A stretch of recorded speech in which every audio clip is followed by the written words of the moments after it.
Salut la compagnie, bienvenue dans le podcast qui parle de solidarité pour tous et par tous. Compagnie générale des autres. Nous, ce qui nous intéresse, c'est la pure convivialité. Un autre après un autre, après un autre, après un autre. Notre maison brûle. Et le meilleur est toujours possible. Par conséquent, l'espérance est là, à condition de ne pas se laisser rendre indifférent. Bienvenue dans un nouvel épisode de ce podcast. N'hésitez pas à vous abonner pour continuer à suivre et à participer à l'histoire de la Compagnie Générale des Autres. Vous pouvez aussi aider en le notant et en le partageant. Bonne écoute!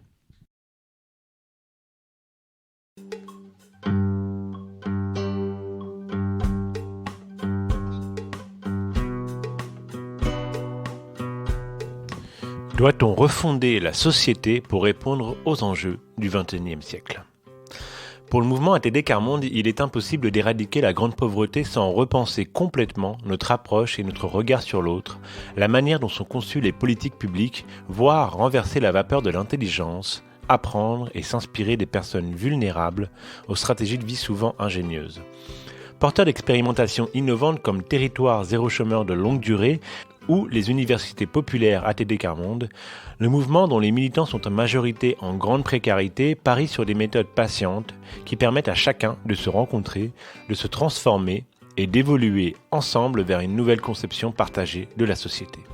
Au final, pour recréer des liens solides, redonner du pouvoir et de la dignité à chacun, reconstruire ce que la société actuelle nous prend trop souvent, une égalité riche et réelle avec l'autre, quel qu'il soit. Faire société ensemble autrement. Dans cet épisode, Isabelle Bouillet, membre de la délégation nationale d'ATD Quart Monde, nous accueille à Montreuil. Elle nous livre la philosophie et les méthodes du mouvement et nous parle de ses actions phares. Alors, est-ce que cette philosophie et ces méthodologies peuvent vous permettre de répondre, vous aussi, aux enjeux qui sont les vôtres ? Dites-le nous et bonne écoute à vous.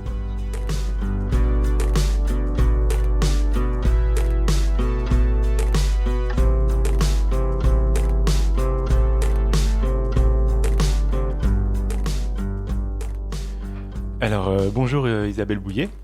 Bonjour. On est dans les locaux d'ATD Quart Monde à Montreuil et pour situer un petit peu les choses, quand on arrive dans la rue, sur la vitre, il y a marqué « Là où les hommes sont condamnés à vivre dans la misère, les droits de l'homme sont bafoués, s'unir pour... Les faire respecter est un devoir sacré. Vous connaissez par cœur, tout va bien. Ça va. Donc, ça donne le ton de l'interview. Alors, je vais vous poser simplement une question toute simple. Qu'est-ce que c'est ? Est-ce que vous pouvez présenter ATD Quart Monde ? Qu'est-ce que c'est aussi ? Qu'est-ce qu'on appelle le Quart Monde ? Alors, ATD Quart Monde, déjà, ATD, ça veut dire agir tous pour la dignité. Et donc Joseph Wresinski, qui est le fondateur du mouvement ATD Quart Monde, donc dans les années 57-58, a eu cette intuition déjà, il était envoyé dans un bidonville. Alors, je ne vais pas refaire toute l'histoire du mouvement, mais au moins pour comprendre la façon dont immédiatement les principes ont été posés par le fondateur, qui, en étant en relation avec toutes ces familles qui habitaient ce bidonville à Noisy-le-Grand, a eu tout de suite l'idée avec eux de dire mais on souhaite mettre fin à cette grande pauvreté et il va falloir s'unir avec d'autres, c'est-à-dire que les personnes elles-mêmes en situation de grande pauvreté ne pouvaient pas seules finalement rencontrer les institutions et dire prendre la parole, etc. seules, mais c'était tout de suite, l'idée a été de dire toutes les intelligences sont là. On ne pourra pas éradiquer la grande pauvreté sans prendre en compte ces intelligences, c'est-à-dire la façon dont ces personnes au quotidien résistent à la grande pauvreté, font preuve de stratégie pour résister, combattre et rester debout, quoi qu'il arrive. Donc l'idée, ça a été de s'allier avec des personnes qui ne sont pas dans des situations de vie très difficiles et d'ensemble de commencer à penser à faire société autrement. Et faire société autrement, c'était de s'allier, d'être à égalité, de penser ensemble et surtout de partir de ce que portent les familles, les aspirations des familles qui sont dans des situations de vie très très difficiles, et de les amener au cœur des institutions et au cœur des décideurs ou des instances qui sont en charge des politiques publiques pour permettre l'accès aux droits de tous en France et respecter donc la Constitution française, entre autres, et la Constitution des droits de l'homme. Et il a tout de suite mis en place des actions qui ont permis aux personnes de vivre dignement, de se mettre debout et de vivre enfin une possibilité que leurs paroles soient entendues, qu'ils puissent aussi vivre le fait que leurs paroles étaient très importantes pour qu'on puisse transformer cette société et éradiquer un jour la grande pauvreté. Du coup, là, ce qui me paraît très original, on va dire, iconoclaste, c'est qu'on renverse le prisme, c'est-à-dire qu'on n'est pas dans une approche du haut vers le bas où on va aider les pauvres, mais ils ont quelque chose à nous apprendre. C'est ça. C'est vraiment les principes, c'est de partir. Les fondements, c'est on part des aspirations des plus pauvres, de leurs rêves, de leur combat, de leur résistance, de leur solidarité, pour comprendre les mécanismes en fait qui sont en jeu et pour mieux lutter contre. Et donc proposer un projet de société qui permette de faire place à tous. Et pour ça, on a à cœur dans ce mouvement depuis toujours, en fait, de démontrer qu'on peut faire autrement. Donc il y a des exemples très concrets, comme par exemple aujourd'hui l'expérimentation qui est en cours avec les territoires zéro chômeur de longue durée, qui démontre qu'on peut faire société autrement sur un territoire pour permettre à tous, là en l'occurrence, d'accéder à un emploi, à un travail qui soit pensé à partir de ce que les personnes portent en termes de compétences, et quel que soit leur niveau de santé, on va dire, de capacité à faire, chacun peut avoir une place dans cette société et avoir un rôle à jouer, une utilité sociale. Et on voit qu'à partir du moment où, dans ce territoire, on prend en considération les plus exclus, eh ben, les personnes, forcément, retrouvent une estime d'elles-mêmes et une place dans ce territoire, dans cette société. On les voit autrement. La grande révolution, on va dire, c'est de parier sur le fait que ces personnes peuvent accéder à un emploi à temps choisi en CDI, sur des compétences qu'elles sont en capacité de mettre en œuvre, et qui vont servir le territoire. Donc c'est comment, sur un même territoire, on pense tous ensemble, les entreprises, les associations, les élus locaux, les administrations comme Pôle emploi, la Directe, etc. On va penser ensemble quels sont les besoins du territoire, avec en face quelles sont les compétences que les personnes sont prêtes à mettre à disposition, et là, on voit qu'un territoire se réorganise à partir des personnes qui étaient, entre guillemets, exclues, stigmatisées, discriminées, etc. Il y a un film pour ça qui retrace très très bien cette histoire. C'est donc le film de Marie-Monique Robin, Nouvelle Cordée. Voilà, où elle a effectivement suivi pendant 3 ans l'avant-projet et la mise en place de cette création d'entreprise à but d'emploi.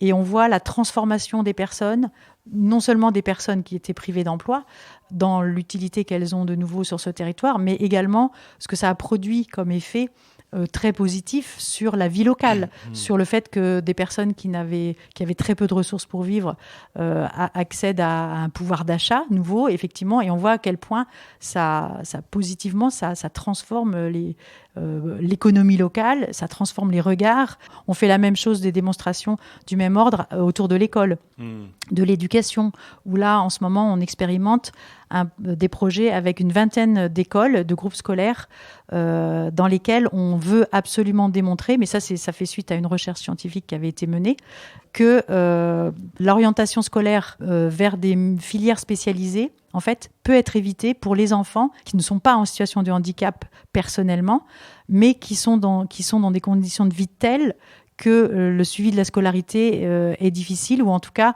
l'école n'a comme solution que la filière du handicap pour proposer une pédagogie adaptée, c'est-à-dire des toutes petites classes et puis un suivi un peu plus personnalisé, quoi. Et donc là, on veut démontrer que l'école peut s'organiser, et certainement avec les parents, bien sûr, avec les enseignants, peut s'organiser autrement pour faire place à ces enfants, mais dans le cadre du monde scolaire classique et non pas une filière spécialisée. Ok, donc là vous avez donné 3 exemples. Vous avez donné l'exemple des universités populaires, de territoires zéro chômeur de longue durée, et puis l'éducation.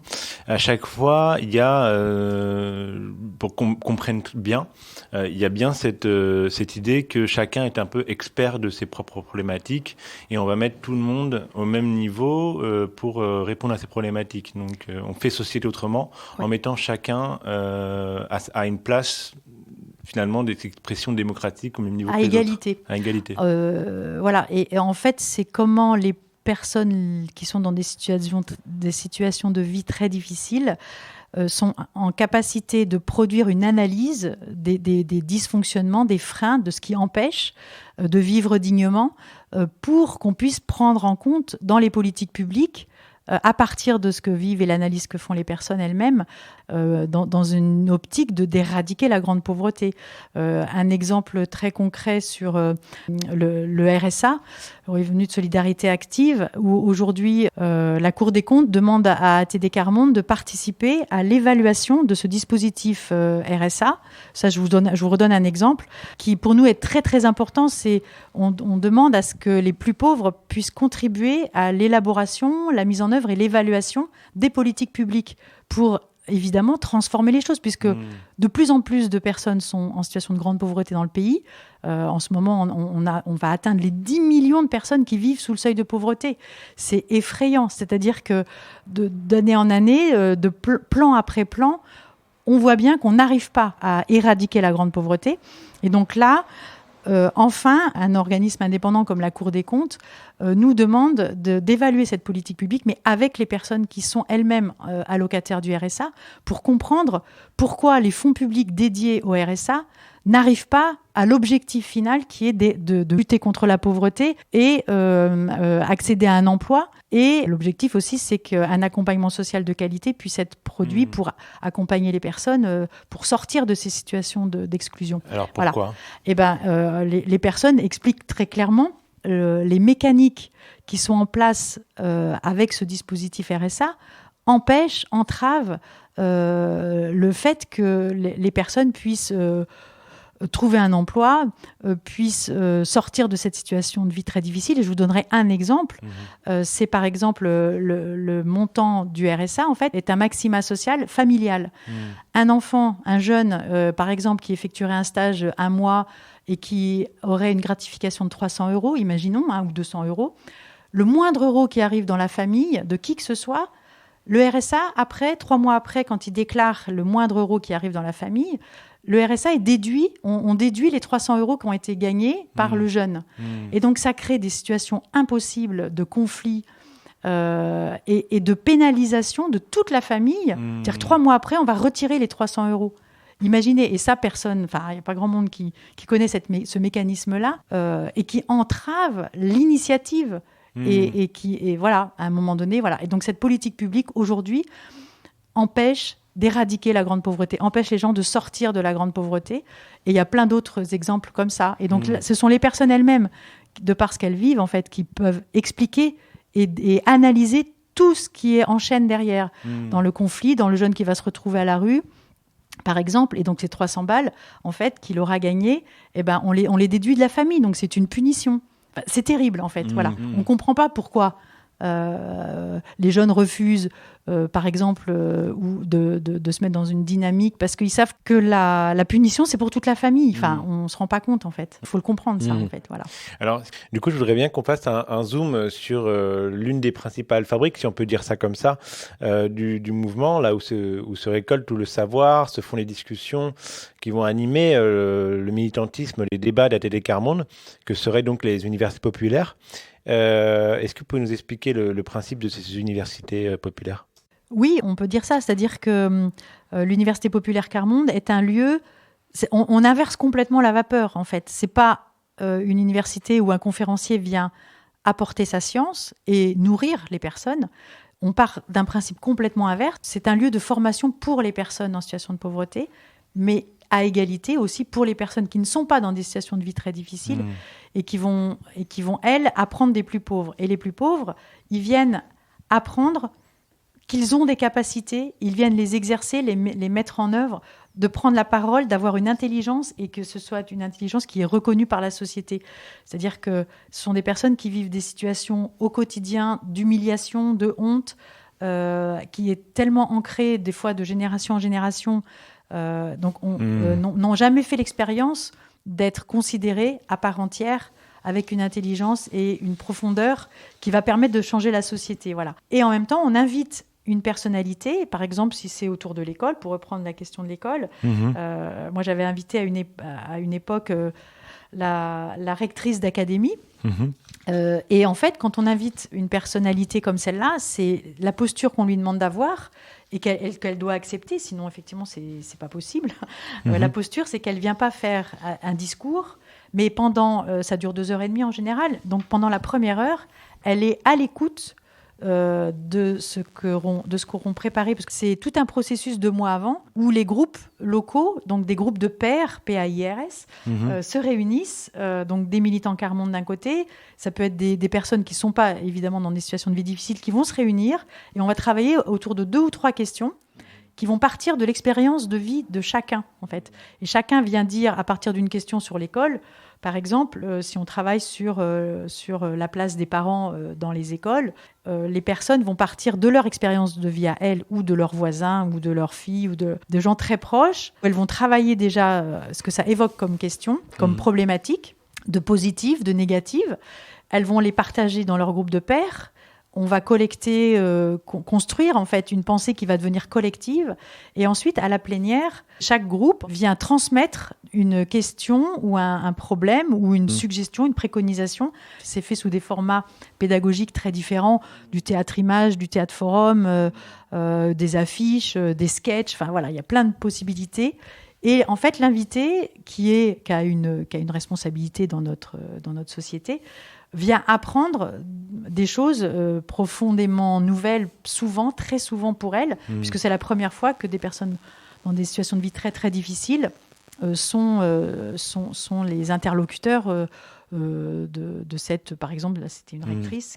Et donc si ça vous va, on va écouter un court témoignage de Philippe, un militant d'ATD Quart-Monde qui organise des universités populaires. Et il est clair qu'on voit à quel point participer à l'UP pendant de nombreuses années vous permet de prendre confiance en vous. Voilà, d'être en capacité de parler, d'être plus à l'aise, c'est très très impressionnant. Et d'ailleurs, on parle toujours, quand on démarre la réunion, des nouvelles. Et dans les nouvelles, c'est heureusement souvent de bonnes nouvelles. Des gens qui gagnent des combats par rapport à leurs droits, qui gagnent un appartement, qui ont été relogés, qui voient leurs enfants. On en a eu un dont le fils a eu son bac. C'était quelque chose d'extraordinaire là, pour quelqu'un qui ne sait pas écrire. Voilà. Donc on a quand même ces victoires-là. Donc ça, je pense que pour les personnes, c'est clair. Après, pour les invités, ça dépend des invités. Certains sont tellement enfermés dans leur logique que c'est parfois compliqué. Je me souviens par exemple d'une assistante sociale qui nous expliquait, qui a vu à quel point les gens avaient une mauvaise image de l'assistante sociale, avec la peur de l'assistante sociale qui va vous prendre votre enfant, vous placer votre enfant. Donc il y avait une inquiétude forte. Et cette assistante sociale expliquait, mais moi, je n'ai que 10 minutes à consacrer à chaque rendez-vous. Comment voulez-vous que je fasse autrement ? Voilà. Donc on a souvent ce genre de débat. Mais la dernière personne du gouvernement qui était là, c'est quelqu'un du secrétaire au numérique qui nous a dit, bah oui, on se rend compte qu'à quel point on a fait faux, quoi. Jusqu'à présent, dans toute la numérisation de tout ce qu'on a fait, on est allé beaucoup trop vite sans écouter. Et donc, il faut maintenant qu'on se calme et qu'on fasse les choses de manière plus positive. Donc oui, il y a vraiment un intérêt pour les deux, clairement. Donc là, Isabelle, finalement, ce qu'on vient d'entendre, c'est un témoignage qui parle de transformation des regards. Oui, c'est ça. Et nous, ce qui nous importe, c'est que ce soit réciproque, la transformation. C'est-à-dire que les transformations des regards et des représentations, elles soient des deux côtés. C'est-à-dire que là, un invité vient à la rencontre lors d'une université populaire. Donc, elle va forcément... Enfin, on a toujours eu des échos extrêmement incroyable de ce que ça a suscité comme transformation. Et on leur pose la question, d'ailleurs, à la fin même de la plénière, de dire maintenant, voilà, on vous demande de conclure, et avec quoi vous repartez ce soir ? Vous avez été marqué par quoi, etc. Il y a souvent beaucoup d'émotions. C'est-à-dire que les personnes vivent un moment qu'elles n'avaient jamais encore vécu dans leur carrière, etc. Mais à contrario, ce qu'on cherche aussi, c'est que les militants quart-monde, les personnes qui sont dans des situations de vie très, très difficiles, changent aussi leur regard et apprennent aussi à comprendre, parce que l'invité va effectivement expliquer, intervenir aussi sur comment fonctionne, par exemple, une école ou une hiérarchie, etc.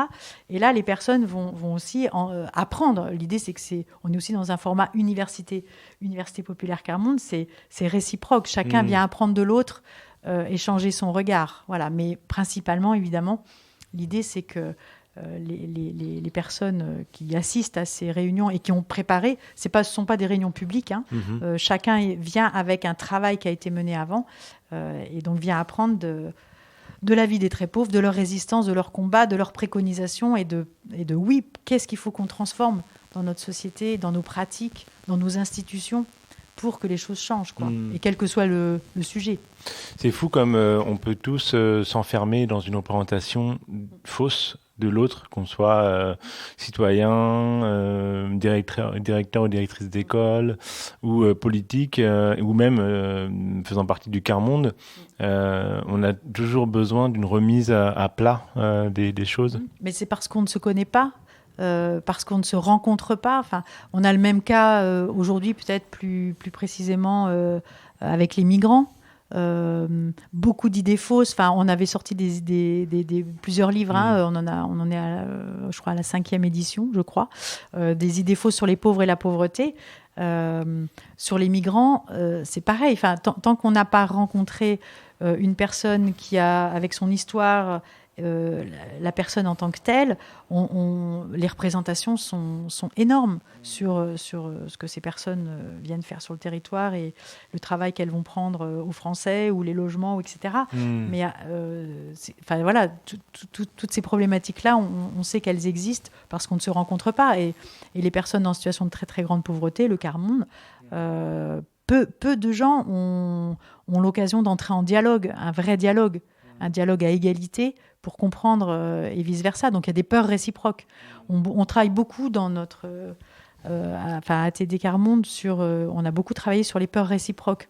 Et notamment, toujours sur cette question d'école, par exemple, ou de travail social. C'est les peurs que les uns et les autres ont. Donc, c'est comprendre quelles sont ces peurs, démonter les mécanismes pour mieux les comprendre et mieux travailler, changer ses pratiques, parce que... on comprend mieux les mécanismes. Dans le monde du travail social, que je connais très bien parce que c'est ma profession, on est formé à être les spécialistes de l'exclusion, la grande pauvreté, les manques et les solutions, les dispositifs qu'on peut mettre en face de telle et telle problématique.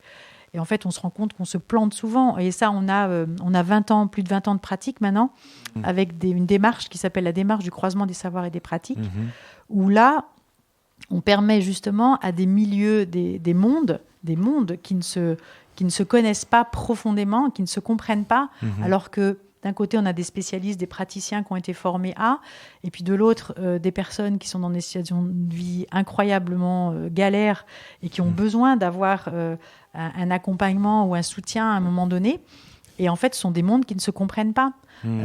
Et donc, les co-formations, en croisement des savoirs et des pratiques, sont des moments de rencontre, de travail ensemble, où on vient se co-former. C'est-à-dire, le but, c'est de se comprendre réciproquement, on va dire. Et donc, on a 800 ou 900 ou 1000, je ne sais plus, personnes qui ont déjà vécu, des praticiens qui ont déjà vécu, ou des universitaires d'ailleurs, des chercheurs qui ont déjà vécu des temps de croisement des savoirs et des pratiques. Et l'idée, c'est bien que ces personnes, d'avoir vécu 3 ou 4 jours de travail en commun avec toute une pédagogie, une démarche qui est très, très rigoureuse, et ben, ce travail permet vraiment de se transformer profondément individuellement, puis après d'amener ces transformations dans son institution, par exemple, pour réfléchir à comment on peut pratiquer autrement, pour accueillir véritablement et prendre en compte la personne avec toutes ses aspirations, ses projets, quelle qu'elle soit, la personne même la plus enfoncée, entre guillemets, dans une vie extrêmement dure, ce sont des personnes qui ont des aspirations, des rêves. Et donc, pour qu'on comprenne bien, on a bien compris vos méthodes et dans l'esprit dans lequel vous œuvrez. Pour qu'on comprenne bien l'enjeu finalement politique auquel vous vous attaquez et où est-ce qu'on en est, est-ce que vous pouvez nous donner déjà quelques exemples de dispositifs légaux qui ont émergé de vos initiatives? En tout cas, des lois ont pu être votées suite à la mobilisation des personnes en situation de grande pauvreté qui sont engagées dans notre mouvement, mais souvent on s'est allié avec d'autres, évidemment. Par exemple, le RMI à l'époque, qui a été voté, ou la CMU, la couverture maladie universelle, territoire zéro chômeur, c'est une émanation aussi de l'expérience qu'on avait fait dans le mouvement et avec notre fameuse entreprise solidaire, Travailler à prendre ensemble, de Noisy. Le DALO, le droit opposable au logement, ce sont des combats qui ont été menés avec des militants Carmonde, donc des personnes qui sont engagées dans notre mouvement et qui sont dans des situations de vie très difficiles. Mais à chaque fois, on a eu à cœur de mobiliser des élus, des parlementaires, des sénateurs et la société civile. L'idée, c'est évidemment d'essayer de faire comprendre aux uns et aux autres comment on peut lutter contre la pauvreté et en tout cas permettre que tous accèdent aux mêmes droits de tous. En fait, on est vraiment sur ces questions-là. Ne pas faire des politiques publiques spéciales pour les personnes pauvres, mais comment on réfléchit la société autrement. L'idée, c'est pas d'imaginer des dispositifs, en fait, mais ce qu'on dit, nous, c'est de permettre tout simplement que les gens accèdent aux droits de tous, aux mêmes droits. Il y a des lois en France. On n'a plus besoin de produire de nouvelles lois. A priori, je veux dire, toutes les lois sont là. Sauf que les droits ne sont pas appliqués, d'une part, et d'autre part, il y a un lieu, en tout cas, aujourd'hui en France, rattaché au Premier ministre, qui s'appelle le Conseil national de lutte contre les exclusions, le CNLE, dans lequel la moitié de ce CNLE doit être constituée de personnes qui sont dans des situations de vie très difficiles. Donc, super, c'était le choc de participation tel que le président de la République l'avait dit. Sauf qu'aujourd'hui, ce CNLE n'a pas encore de place véritablement consultative. Prenons en compte ce que produisent comme travaux de réflexion, d'analyse les personnes et tout ce CNLE, qui constitue aussi d'autres de représentants d'associations, etc., comme étant un lieu où on va bâtir nos politiques publiques. Voilà. Aujourd'hui, ce n'est pas une instance qui est reconnue, qui est en tout cas utilisée.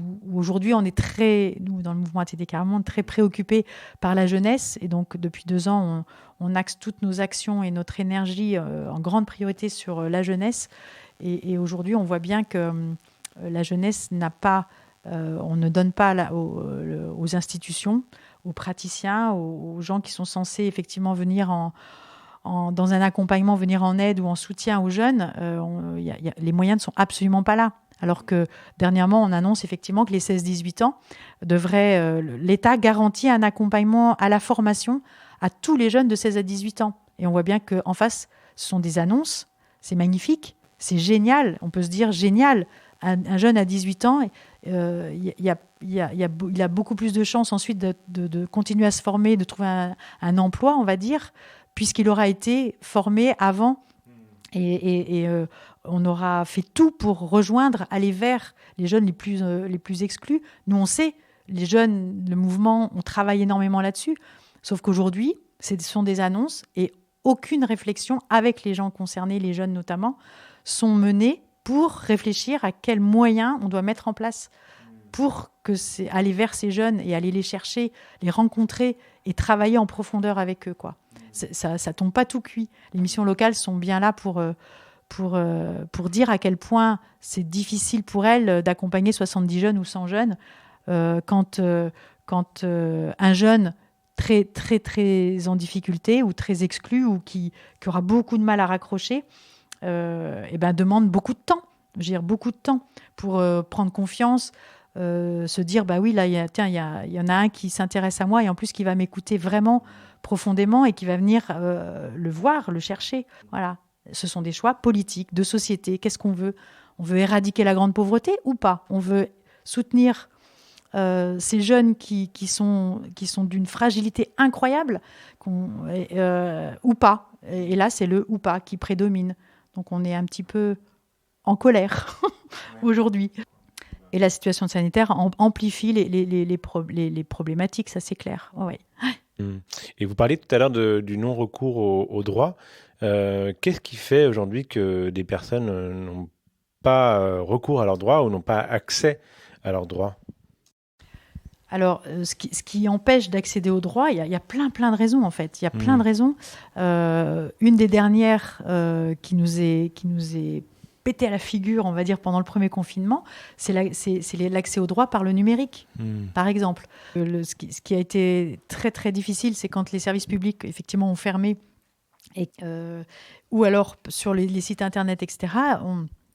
Nous on le savait, mais ce qui est remonté très fort, c'est que déjà, les personnes ne sont absolument pas équipées au niveau matériel pour accéder facilement à Internet. Ça, c'est la première chose. La deuxième chose, c'est qu'il n'y a pas de forfait. Les gens n'ont pas des forfaits illimités, par exemple. Et quand on a un tout petit forfait, ne serait-ce que de téléphoner, d'attendre ou d'aller sur Internet, les gens étaient très, très vite totalement dépassés et pouvaient pas accéder du coup à Internet. Et puis il y a la question de la formation aussi qui s'annonce sur comment aller sur un site, naviguer, etc. Enfin voilà, et il n'y a pas que la problématique des personnes âgées qui sont très très loin pour beaucoup d'entre elles de tout ça. Il y a aussi la fracture numérique est un réel problème, et en sachant que à l'horizon 2022, tous les services publics seront accessibles uniquement par Internet, enfin les droits, l'accès aux droits ou l'ouverture des droits. Voilà, donc là, on est en train de mener un travail avec le secrétaire d'État au numérique qui a demandé effectivement à travailler cette question.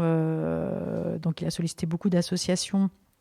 Et donc, on a répondu présent parce qu'on va mener un vrai travail de fond avec des personnes, des militants Carmonde, donc du mouvement, dans toute la France. Là, il y a plusieurs groupes qui vont travailler sur cet accès au numérique en fonction des droits fondamentaux. Par exemple, trouver un emploi ou ouvrir un droit au niveau de la CAF ou des prestations sociales, en tout cas, etc. Mais voilà. Encore faut-il savoir à quoi on a le droit aussi, il faut le savoir. C'est ça. Après, il y a l'information. Comment avoir toutes les informations, puisque c'est complexe en France, en fait. On a la chance d'avoir un système de protection sociale qui est très élaboré, et en même temps, la complexité des droits et la complexité des critères pour bénéficier de tel ou tel droit font que effectivement les personnes n'ont pas du tout toutes les informations et n'ont pas accès à l'information de leurs droits, déjà dans un premier temps. Puis après, il y a des personnes qui ne souhaitent pas, par exemple le RSA, et le non-recours à ce droit, de par la complexité et le contrôle que ça exerce sur sa vie privée.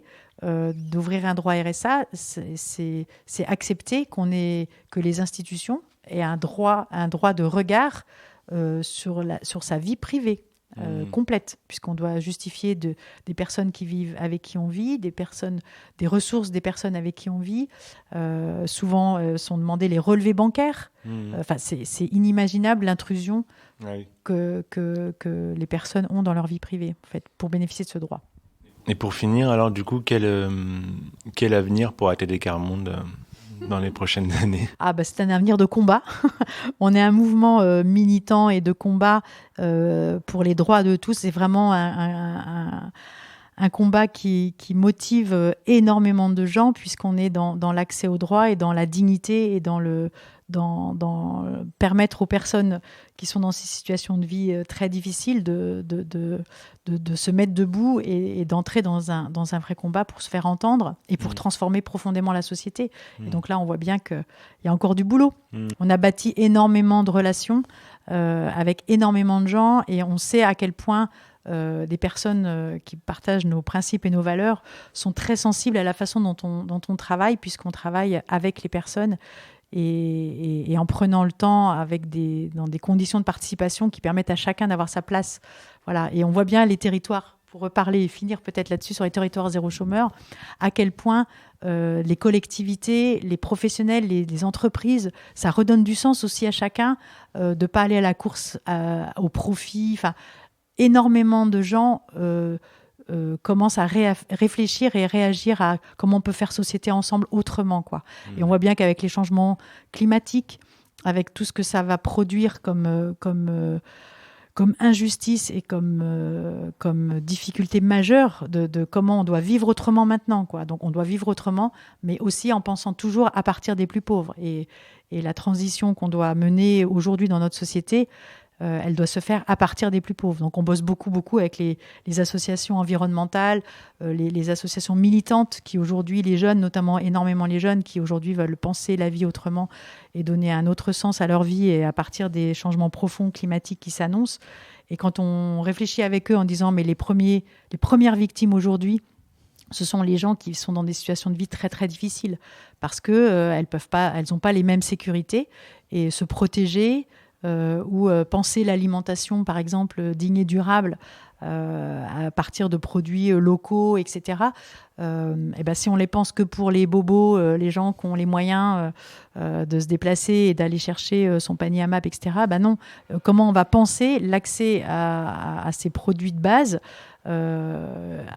aux personnes aussi qui sont dans des situations de vie très très difficiles. Et c'est toute la société, en fait, on voit bien tout le bassin qui en voit les bénéfices, en fait, et chacun ressort plus fort aussi dans la question du vivre ensemble. Et puis digne, chacun. Ouais, c'est ça, l'égale dignité pour tous. L'avenir pour ATD Quart Monde, c'est aussi un petit peu de changer les règles du jeu, puis attendre des pouvoirs publics qui fassent, mais comme avec Territoire zéro chômeur de longue durée, d'imaginer de nouveaux dispositifs innovants qui font que tout le monde fait ensemble et de fabriquer des résiliences locales. Fabriquer, oui, c'est ça. Travailler à partir des territoires, au plus près de la population, au plus près de là où vivent les gens, en fait, effectivement, et de penser avec elles, quel que soit le sujet, effectivement. Quand on travaille autour d'une école, c'est comment on pense à partir des familles les plus exclues ou les plus loin de l'école, entre parenthèses. Oui, c'est ça. C'est changer toutes ces façons de penser, en fait. Et de penser à partir et surtout avec les personnes. Et ça fonctionne.